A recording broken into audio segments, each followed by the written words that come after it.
So, the royal wedding, and this is the last video I'm doing on this, then it's back to business as usual. Now, I'm not a royalist or a monarchist, but I'm not a hater either. I know, yes, there's money and privilege and power, but it's not a life I would choose. I mean, imagine if every time you want to leave the house, you're going to have to be followed by 3 armour-plated Range Rovers with the hardest soldiers the country's ever produced following you. And every time you step outside the front door, you know that a mile away there's some paparazzi photographer trying to get a picture of you doing something daft. If I was a royal, I would probably have my own paper dedicated to me by now. Dan does something stupid.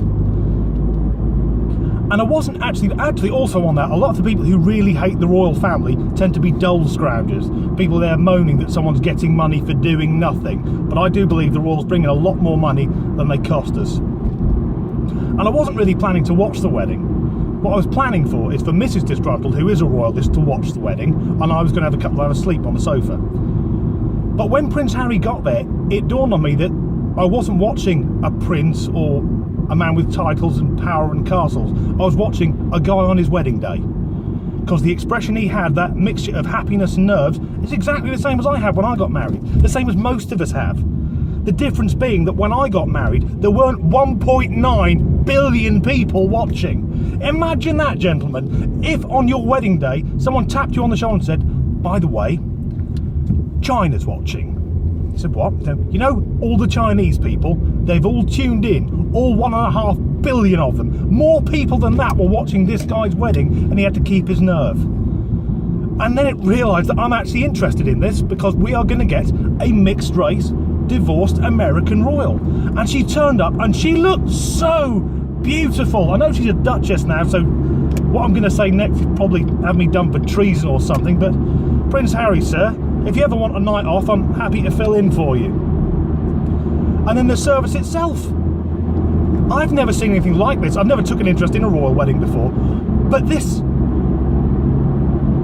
to have a royal wedding where a large part of it was presided over by a black American bishop who appeared to be giving a sermon rather than a royal wedding. And I've been to America and I've been to a church service. I know that's how they do it over there. You don't do it like that in front of the Queen.